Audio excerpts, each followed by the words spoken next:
Hello friends, 9th standard சயின்ஸுக்கான annual exam original question ப்ரிவிஷனில் நடந்தது. பட் உங்களுக்கு கொஸ்டின் பேட்டர்ன் என்ன அப்படிங்கிறத சொல்லிடுறேன். இது போக மேக்ஸிமம் சயின்ஸ்லலாம் ரொம்ப மெனக்கிட வேண்டிய அவசியம் கிடையாது. மேக்ஸிமம் பார்த்தீங்க அப்படின்னா ரிப்பீட்டட் கொஸ்டின்ஸ் தான் சயின்ஸை பொறுத்த வரைக்கும் இருக்கும். வேகம் மற்றும் திசைவேகம் ஒப்பிடுக, ஜூலின் வெப்ப விளைவின் அடிப்படையில் வேலை செய்யும் கருவிகள் ஏதேனும் 2, கோளக ஆடி சமன்பாட்டை எழுதுக, அதன் பயன்படுத்த குறியீடு. ஆக்சுவலாக பார்த்தீங்கன்னா இதுலேயும் இப்போ நான் 3 சொன்னேன் இல்லையா, இதுலேயும் வேகம் மற்றும் திசைவேகம் ஒப்பீடு, ஜூலின் வெப்ப விளைவு. இந்த கொஸ்டின் பேப்பர் இல்லாமல் ப்ரீவியஸ் இயரில் எத்தனை கொஸ்டின் டவுன்லோட் பண்ணிங்கனாலும் இது ரெண்டும் இருக்கும். அடுத்தது பார்த்தீங்க அப்படின்னா பாரிஸ் சாந்தினுடைய பயன்களை கூறுக, கே மற்றும் சிஎல் ஆகியவற்றின் எலக்ட்ரான் பகிர்வை எழுதுக. அப்படியே கீழே வந்தீங்க அப்படின்னா நீராவி போக்கு வரையறு, அதுபோக விரிவாக்கம் தருக, ஐஎஸ்ஐ, எஃபிஓ, அக்மார்க் இதெல்லாம் ஒரு தடவை பண்ணிடுங்க. ஆக்சுவலாக இதெல்லாம் ரிப்பீட்டட் கொஸ்டின் தான் அப்படின்னம்னா கிடையாது. பட் விரிவாக்கம் தருக நமக்கு கண்டிப்பாக ஒன்று கேட்பாங்க. அதே இது அப்படியே கீழே வந்தீங்க அப்படின்னா 4 மார்க்கை பொறுத்த வரைக்கும் மேக்ஸிமம் ரிப்பீட்டட் தான் வரும், ரைட்டுங்களா? அதனால் கொஞ்சம் கூட பயப்பட தேவையில்லை.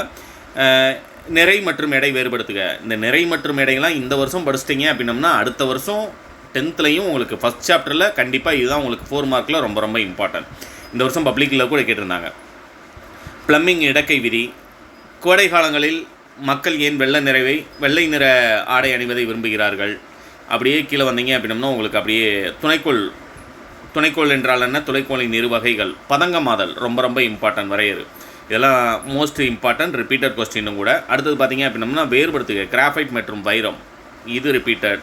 அப்படியே கீழே வந்தீங்க அப்படின்னம்னா கூட்டு திசு என்றால் என்ன, பல்வேறு வகை திசுக்களினுடைய பெயர்களை எழுதுக. அதேமாதிரி மனித சிதையத்தின் ஏதேனும் 2 முக்கிய பணிகளை பட்டியலிடுக.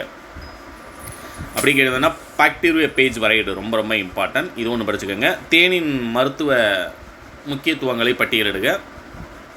7 மார்க்கில் வந்தீங்கன்னா 7 மார்க்கை பொறுத்த வரைக்கும் மேக்ஸிமம் உங்களுக்கு சிங்கிள் 7 மார்க் அப்படிங்கிறது 9th உங்களுக்கு கிடையாது. எல்லாமே பார்த்தீங்க அப்படின்னம்னா 3 2 மார்க் கொஸ்டினாக கேட்டு தான் உங்களுக்கு எதில் கேட்டிருப்பாங்க, 7 மார்க் கொஸ்டின்லேயே கேட்டிருப்பாங்க. 3 2 மார்க் கொஸ்டினாக இருக்கும். இல்லை அப்படின்னம்னா ஹெப்லர் விதியை வரையறு, ஒளியின் பயன்பாடு பட்டியலிடுக. இதுக்கு 4 மார்க்கு, இதுக்கு 3 மார்க். இந்த டைப்பில் தான் உங்களுக்கு கேட்பாங்க. இந்த இடத்துல ஒரு ஸ்க்ரீன்ஷாட் எடுத்தீங்க அப்படின்னம்னா உங்களுக்கு 7 மார்க் எல்லாமே என்னென்ன கேட்டிருக்காங்க அப்படிங்கிறது கவர் ஆயிரும். இந்த கொஸ்டின் பேப்பர் படிச்சிங்க அப்படின்னம்னா 4 மார்க்கும் ஃபுல்லாகவே நீங்கள் அட்டன் பண்ணிடலாம், 2 மார்க் கொஸ்டினும் ஃபுல்லாகவே அட்டன் பண்ணிடலாம்.